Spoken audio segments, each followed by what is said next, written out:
Welcome back to Yoga with Lilley, former osteopath and yoga teacher. So I hope you're doing all really well this week. I'm out here in the orchard now that spring has sprung in the UK, and I'm out here with my cherry trees. So the orchard, it sounds a bit grand, doesn't it? But we've got about 10-15 trees. Most of them apple. We've got a few cherries. We've got a few apricots actually, though we've never had an apricot to date, but they're only young, so there's still time.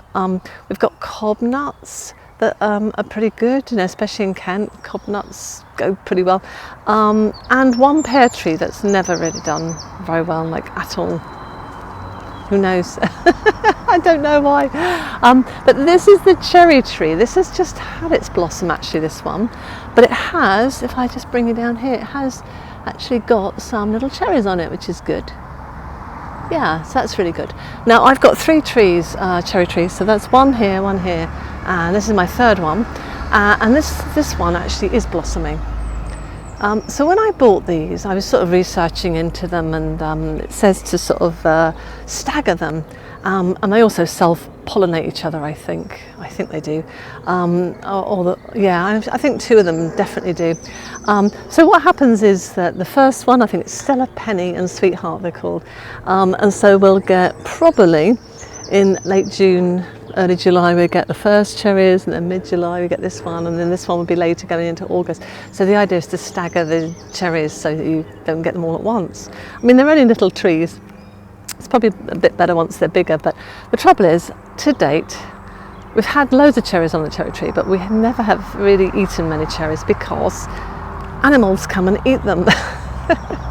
There's always something eating them, like a group of birds come down and strip them, or we get, I don't know, squirrels or something comes up here.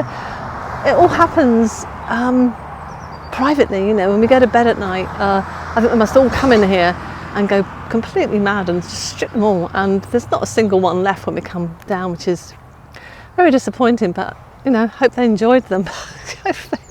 Because we never do. But what we do get to eat is some of the apples, and here we are. Look at the lovely apple blossom. Apple blossom's looking lovely this time of year. It's really pretty, isn't it? Pretty pink. So most of the apple trees are now in blossom. Here's a couple more behind me, and most of them are coxes. And let's go around this way. Coxes, and we've got a couple of bramleys which are cooking apples. I just love seeing the blossoms. They look so pretty. And of course my bees help to pollinate them. So if you've been following me for a while, you remember I've got bees. The last thing was last year I got a swarm of bees flew in. They didn't really build up to very much over the summer. I think they were a small swarm. They could have been just a cast actually that came in, but there wasn't really much honey or anything like that. But this year there are thousands of bees, literally thousands of bees in the beehives. So I'll try and do a little bit of filming on those. It's a bit tricky, as you can imagine, because I've got my bee suit on. To film it's hard, but I might set up a tripod or get someone to come out with me and do a little bit of filming.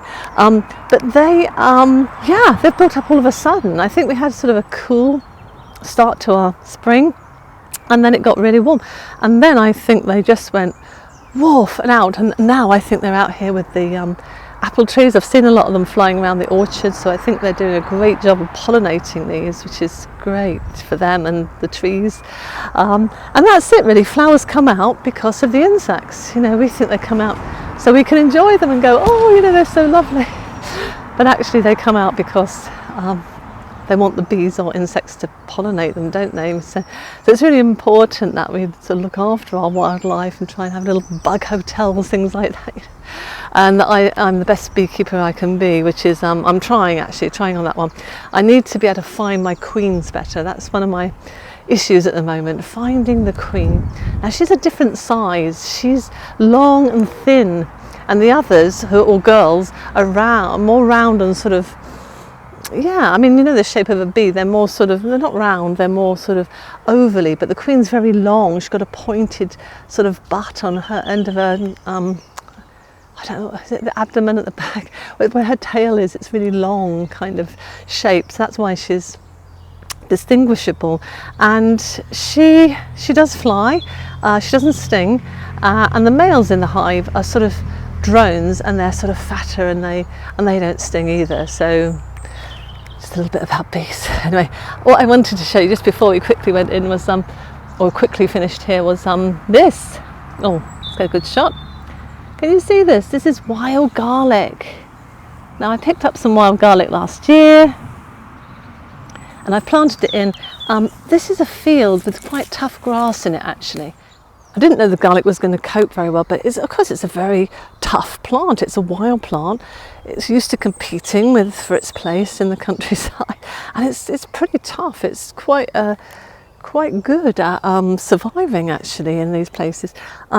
So here's another picture of some more wild garlic, just so you can see it in like a group of wild garlic.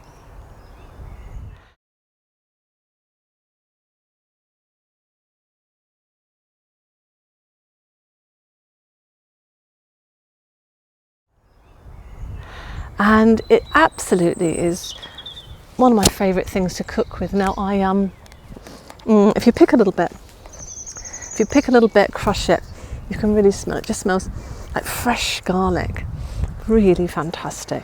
Now if you ever get any, if anybody gives you any or you grow any and you want to use it, I mean, I would say you don't use it like normal garlic. Normal garlic you chop up, maybe fry a bit with some onions or something like that to release the flavour. Sorry, stop smelling it. But this one, you treat it more like basil, so you'd maybe chop it up and just sprinkle it on the dish at the end of cooking. So you don't really cook it for very long, otherwise you just destroy the delicate flavours in it. But it's absolutely fantastic, and every time I make something and put wild garlic in, everybody's like, oh, this tastes really nice, it's really nice. But we only get it for a short time, you know, so, and I'm trying to grow that bit, so I can only use so much of it, so I can't wait for the day when, you know, I've got loads and loads of it and I can use as much as I like through the springtime. Anyway, let's get on with our yoga practice today.